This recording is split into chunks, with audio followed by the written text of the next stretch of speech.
बिस्मिल्लाहिर्रहमानिर्रहीम जी अस्सलाम वालेकुम। आज का हमारा टॉपिक है टर्मिनल वेलोसिटी। तो क्या है जी terminal velocity? Terminal velocity topic एक ऐसा टॉपिक है जो देखने में तो बहुत आसान है, लेकिन सबसे बड़ी कन्फ्यूजन है इसकी डेफिनेशन में ही होती है तलबा को। तो कौन सी कन्फ्यूजन है? तो कन्फ्यूजन वो हम डिस्कस करेंगे इंशाल्लाह, डिटेल उस पर बहस होगी और आपको समझ भी आ जाएगी। ठीक है, तो बात की जाए कि हमारे पास टर्मिनल वेलोसिटी होती क्या है।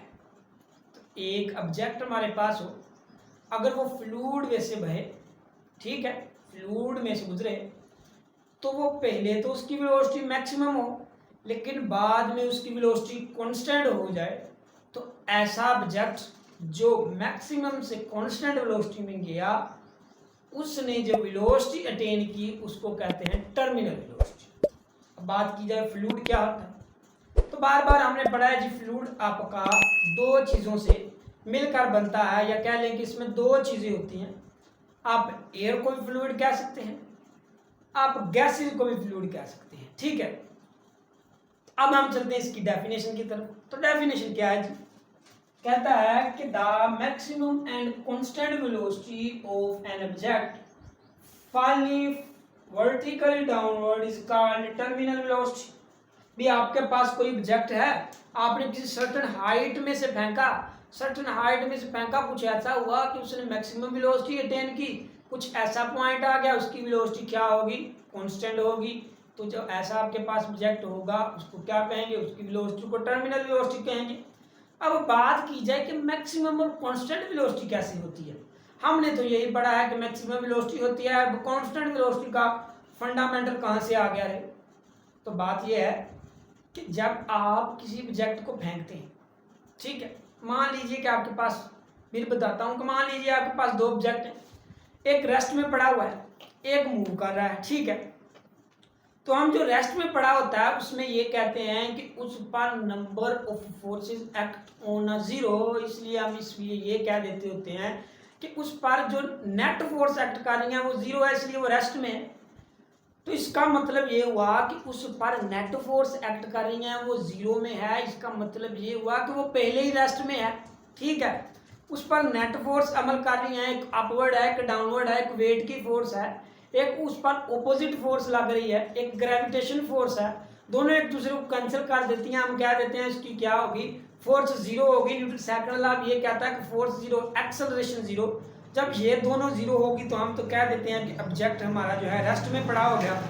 ठीक है, रेस्ट में पड़ा है, तो ये तो बात समझ में आती है, लेकिन कांस्टेंट वेलोसिटी की समझ में नहीं आती कि एक ऑब्जेक्ट मूव कर रहा है, एक ऐसे पॉइंट पर आ गया तो उसकी वेलोसिटी कहाँ से कांस्टेंट होगी। ठीक है, तो वो मैं आपको बताऊंगा। ठीक है, पहले हम एक एग्जांपल समझते हैं कि हमने क्या देखा होता है कि जब हम गाड़ी में बैठे हैं तो आप प्रैक्टिकल करके देख लें, अपना हाथ बाहर निकालें, तो जब आपकी गाड़ी की वेलोसिटी मिनिमम है तो आपके हाथ पर एक ओपोजिट फोर्स लगेगी, यानी एयर की फोर्स लगेगी, एक रेजिस्टेंस फोर्स लगेगी, आप रेजिस्टिविटी शो होगी आपको। तो जो आपको रेजिस्टेंस की फोर्स लगी उसको कहते हैं ड्रैग फोर्स। तो इसका मतलब हमने क्या सीखा कि आपकी गाड़ी की वेलोसिटी इस तरफ जा रही थी, उस पर ड्रैग फोर्स ऑपोजिट लग रही थी, तो जैसे जैसे आपने वेलोसिटी इंक्रीज की ड्रैग फोर्स भी इंक्रीज होगी। का मतलब हमने ये सीखा कि जैसे जैसे किसी भी ऑब्जेक्ट, किसी भी बॉडी की वेलोसिटी इंक्रीज कर रही है तो उस पर अमल करने वाली ड्रैग फोर्स, जो ऑपोजिट फोर्स लग रही है, वो भी इंक्रीज करेगी। ठीक है, तो बात की जाए कि अब हमारे पास ये समझ में आ गई कि ड्रैग फोर्स तो उस पर लग रही है। अब हमारे पास आ गई बात कि एक हमारे पास ऑब्जेक्ट है, एक बार हम उनको फेंकेंगे वैक्यूम में, एक बार हम उनको फेंकेंगे फ्लूइड में। तो हम तो यही काम सीखते आ रहे हैं कि जब हमारा एक ऑब्जेक्ट फ्लूइड में से बहता है तो जब हम उसको फेंकते हैं तो उसकी वेलोसिटी इंक्रीज हो रही होती है ड्यू टू ग्रेविटेशन एक्सेलरेशन की वजह से। ठीक है, हम क्या देखते हैं कि हमारे पास एक ऑब्जेक्ट होता है, मान लीजिए कि ये है, उसका मास m है। ठीक है, तो हमने देखा कि जैसे जैसे वो डाउनवर्ड मूव करता जा रहा होता है उस पर क्या होता है कि ग्रेविटेशनल फोर्स एक्ट कर रही होती है। ठीक है, तो उस पर एक ही फोर्स लग रही होती है, वो हमारे पास वेट की फोर्स होती है। एक फोर्स लग रही होती है, वेट की फोर्स होती है। ठीक है, तो हमने देखा कि आपकी फोर्स दो चीजों पर डिपेंड करेगी, वेट पर। तो वेट आपका किसके डायरेक्टली प्रोपोर्शनली होता है, mg के। इसका मतलब आपका वेट एक m पर डिपेंड करता है, एक g पर डिपेंड करता है। तो g तो आपका ग्रेविटेशन एक्सेलरेशन इंक्रीज हो रहा है, ठीक है, जैसे जैसे आप डाउनवर्ड मूव कर रहे हैं। लेकिन मास की बात की जाए तो मास में तो कोई चेंज नहीं आई। मास में कोई चेंज आई? मास जितना था ऑब्जेक्ट का बाद में भी उतना ही है। तो इसका मतलब ये हुआ कि आपका मास कांस्टेंट है तो फोर्स कांस्टेंट है, फोर्स कांस्टेंट है तो एक्सेलरेशन कांस्टेंट है। इसका मतलब आपका फोर्स भी कांस्टेंट है, एक्सेलरेशन भी कांस्टेंट है, ठीक है। ग्रेविटेशन फोर्स लग रही है तो उसकी वेलोसिटी इनमें इंक्रीज आ रहा है, उसकी वेलोसिटी बढ़ रही है। यानी पहले लम्हे में हमने देखा कि 1 सेकंड में 10 होगी, 2 सेकंड में उसकी कुछ 20 होगी। जैसे जैसे वो डाउनवर्ड मूव करता गया तो हम देखते हैं कि उसकी वेलोसिटी इंक्रीज हो रही होती है, ठीक है। हम ये केस सीखते हैं, हमारे दिमाग में यही कॉन्सेप्ट आता है। लेकिन अगर हम इस केस को फ्लूइड में ले जाएं, यानी फ्लूइड की बात करें, तो तब क्या होगा, ठीक है, वो भी हम देखते हैं। तो हमने देखा कि अगर आप किसी ऑब्जेक्ट को एक फ्लूइड में फेंकते हैं, ठीक है, तो जब आप एक उस ऑब्जेक्ट को फ्लूइड में फेंकेंगे तो हमने देखा कि जब वो इनिशियली आपके पास क्या था, रेस्ट में था, तो क्या हुआ, उसकी आहिस्ता आहिस्ता वेलोसिटी इंक्रीज होने लग पड़ी, ठीक है, आहिस्ता आहिस्ता वेलोसिटी उसकी इंक्रीज होने लग पड़ी।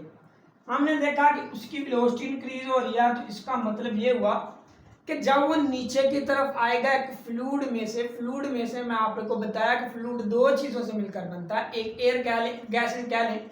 आपने ऑब्जेक्ट को मूव करवाया फ्लूइड में, इसका मतलब उस पर रेजिस्टेंस फोर्स शो हो रही है, वो रेजिस्टिविटी में मूव करता हुआ डाउनवर्ड जा रहा है। इसका मतलब उसके ऊपर एक ऑपोजिट फोर्स लग रही है।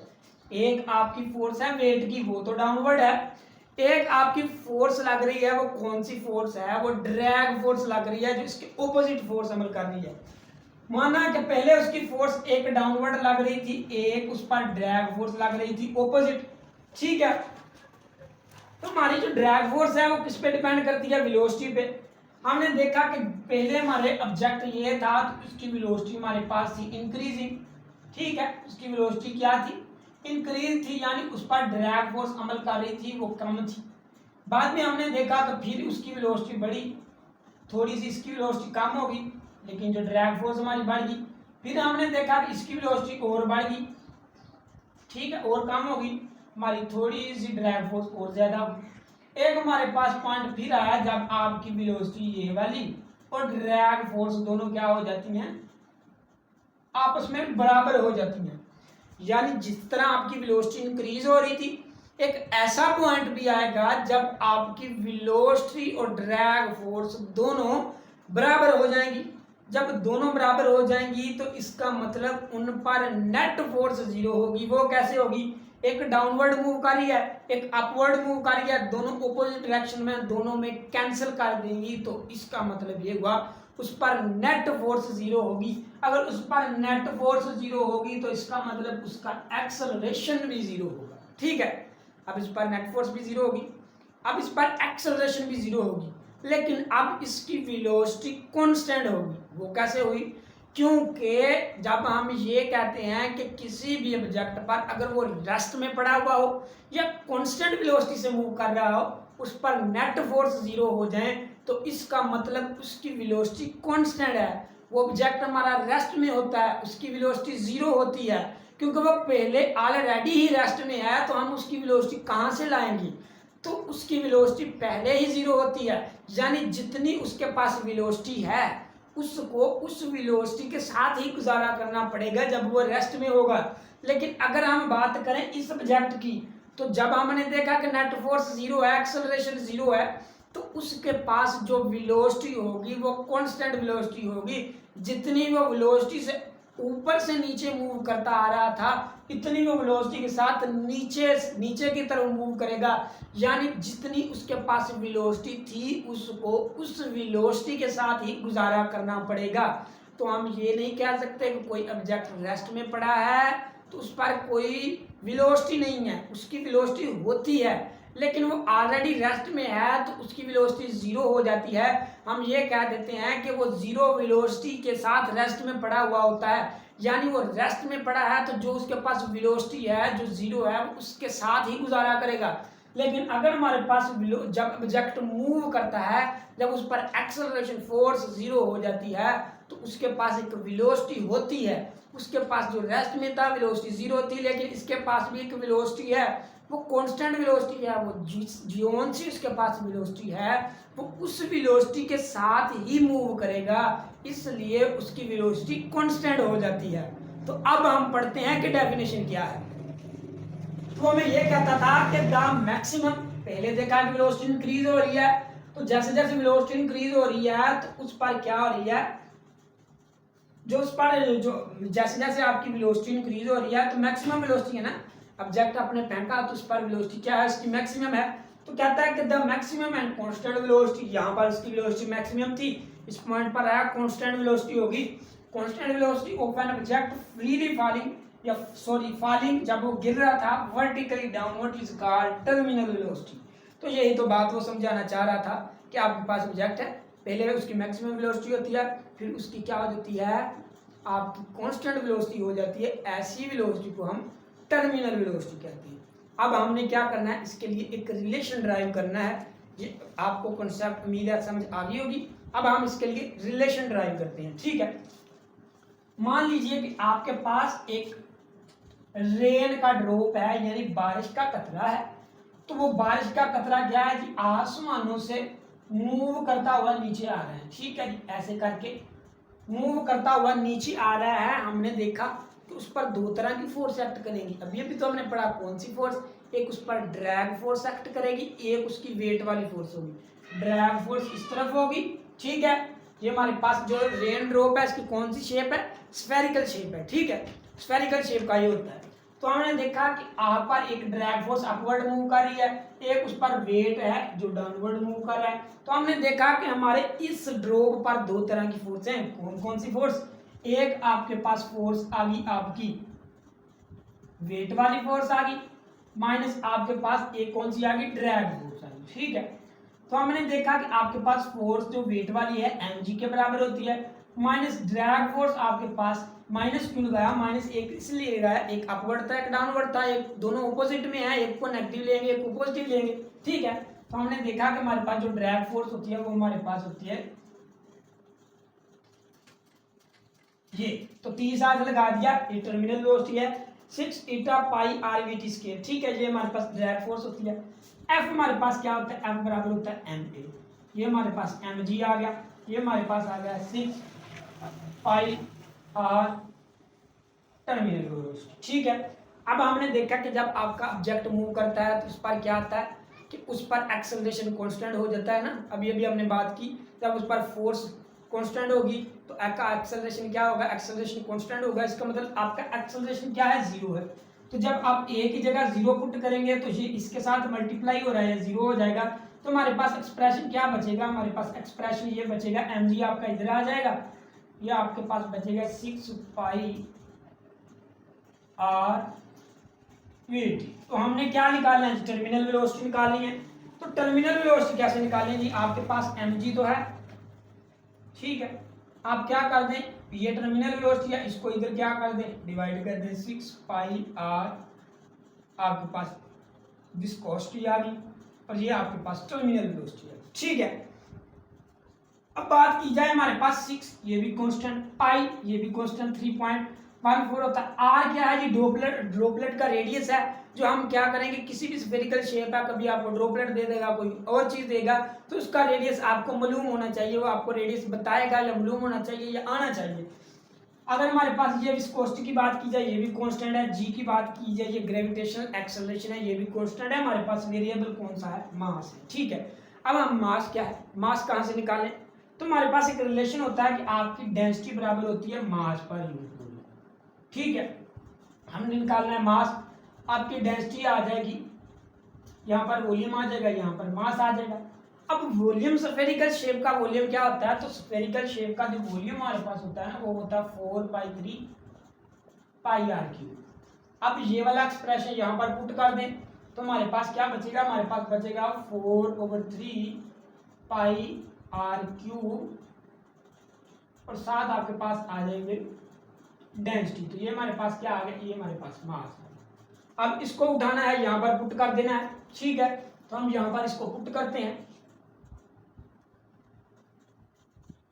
तो हमारे पास एक्सप्रेशन बचा था, वो हमारे पास था एम जी, साथ हमारे है 6 पाई आर ईटा, ये हमारे पास है टर्मिनल वेलोसिटी, ठीक है।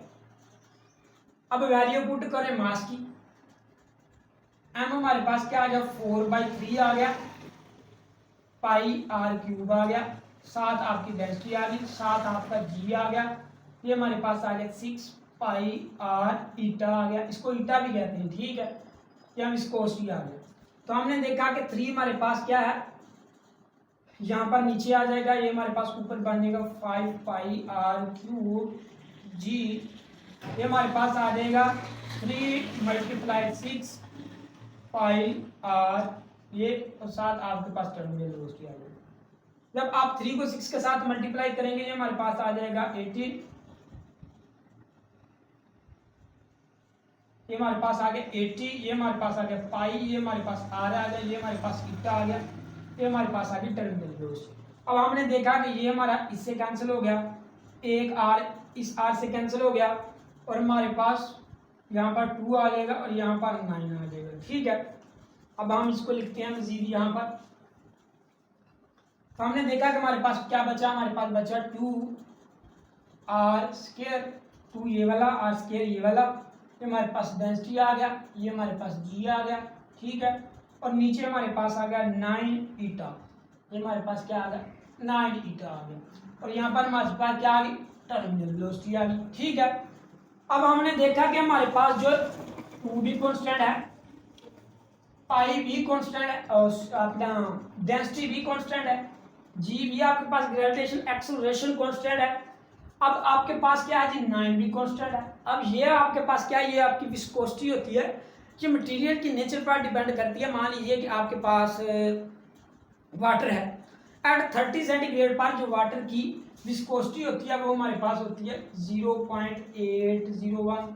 अगर हम बात की जाए आप एथेनॉल की, तो एथेनॉल की जो विस्कोसिटी होती है एट 30 सेंटीग्रेड पर वो हमारे पास होती है 1.000। अगर आप बात कर लें उसकी, दो ही बहुत हैं, ठीक है। ये हमारे पास एथेनॉल आ गया, ये हमारे पास क्या आ गया वाटर आ गया। एयर की बात करें तो एयर की हमारे पास होती है 0.019, ठीक है। तो ये हमारे पास इसकी विस्कोसिटी होती है। तो इसका मतलब ये हो गया कि आपका ये वाला फैक्टर क्या है, ये कांस्टेंट है, तो आपकी टर्मिनल वेलोसिटी डायरेक्टली प्रोपोर्शनली किसकी आ गई, आर स्क्वायर की आ गई, ठीक है। तो स्क्वायर ऑफ द रेडियस आपकी टर्मिनल वेलोसिटी किस पर डिपेंड करती है, स्क्वायर ऑफ द रेडियस, ठीक है। तो ये था जी आज का हमारा टॉपिक। उम्मीद है आपको समझ आ गई होगी। किसी किस्म की भी आपको कंफ्यूजन है तो कमेंट सेक्शन में कमेंट कर सकते हैं। अल्लाह हाफिज़।